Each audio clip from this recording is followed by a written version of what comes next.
So your answer is really good at -0.6.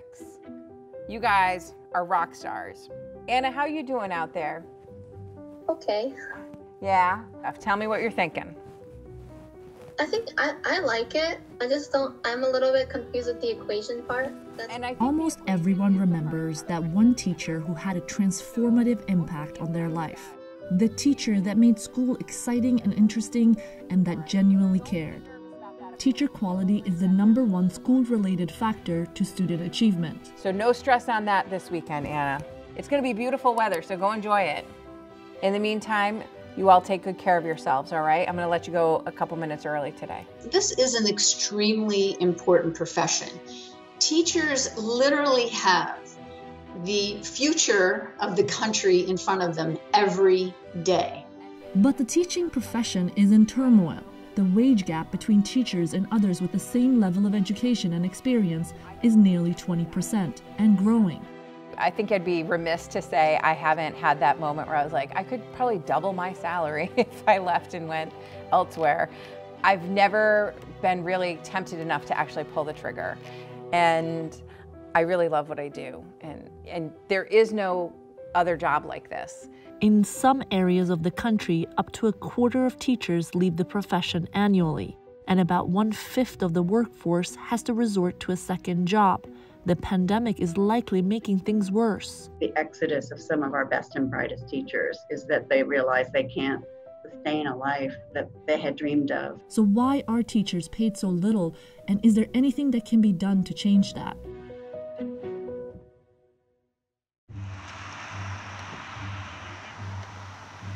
Hey guys, how's everybody at home? I see everybody's finally here. It's all good. This is Kate Diaz. She's a math and statistics teacher at Manchester High School in Connecticut. She's been working here her entire career, nearly 21 years. I came to teaching late in the game. I wasn't necessarily somebody who went through high school and college thinking, I'm going to be a teacher. I was substitute teaching. I was trying to kind of navigate those roads. And that was where my aha moment was. I was like, this is perfect. Show me one of your first. My first, okay. Let's see, this is fun. It's my first, probably the first contract. Yeah, this is the first. So, 20 years ago, if you had gone through a bachelor's and a master's, you're still entering at $36,000.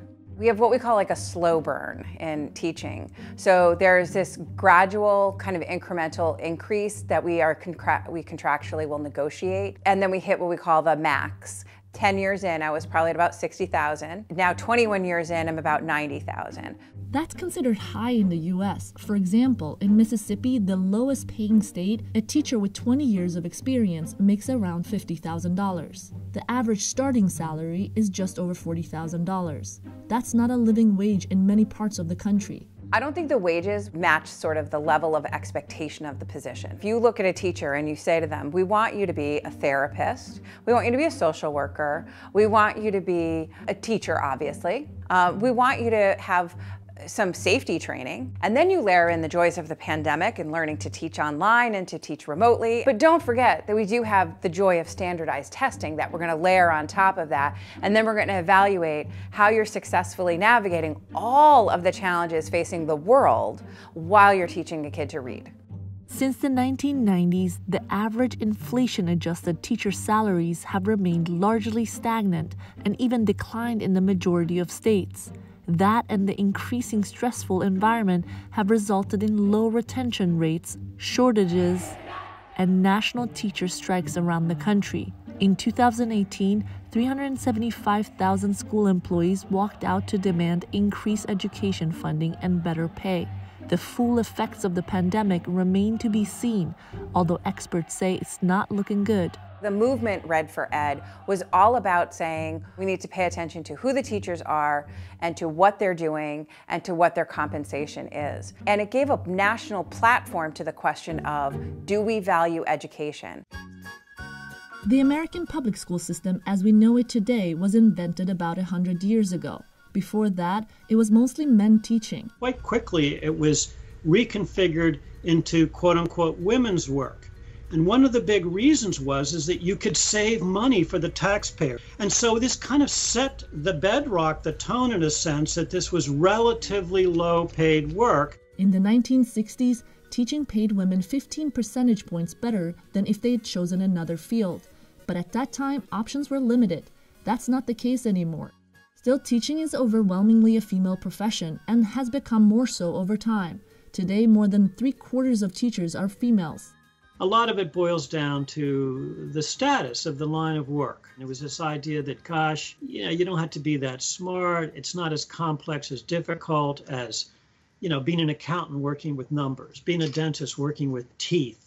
Sylvia Allegretto has been studying something called the teacher pay penalty or teacher wage gap for nearly 20 years. Allegretto and her partner found that the weekly wage penalty for teachers has gotten worse over time.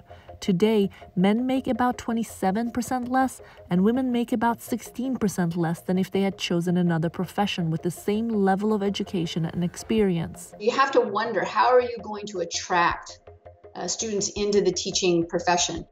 An international comparison with the Organization for Economic Cooperation and Development, or OECD, found that teachers in the U.S. make nearly 60% less than that of similarly educated professionals, lowest across all OECD countries. The claims of a teacher pay gap are that teachers earn less than similarly educated private sector workers.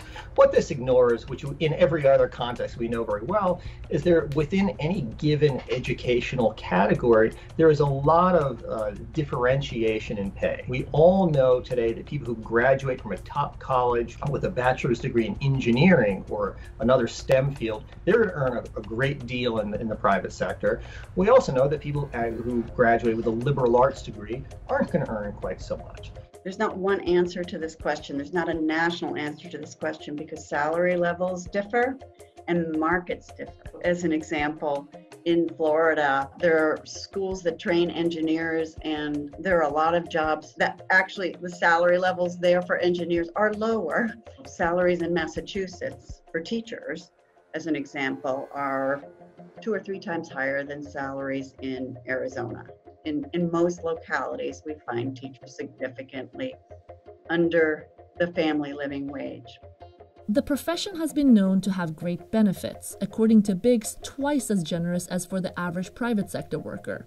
But studies show that teachers only receive their pension if they stay in the profession for 25 years or more, and only a quarter reached a break-even point on total contribution and interest. Weekly wages actually really matter because you can't pay your rent or pay for your food from your benefits. And so you have to find alternate ways. Income mobility is another source of contention. Unless a teacher moves to a higher paying state, wages only increase 1% to 2% per year. In a private industry, if you're doing really well, you'll be eligible for a raise or you're going to shift companies. We end up sort of stuck in the profession, and the only way to kind of substantially increase your salary is to leave the profession.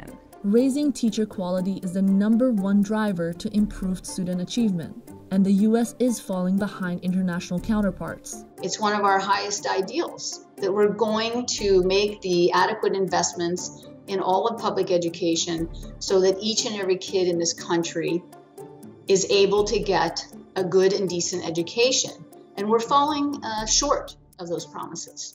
But increasing teachers' salaries seem unlikely at the moment. Even at times when education spending increased, it still didn't impact salaries.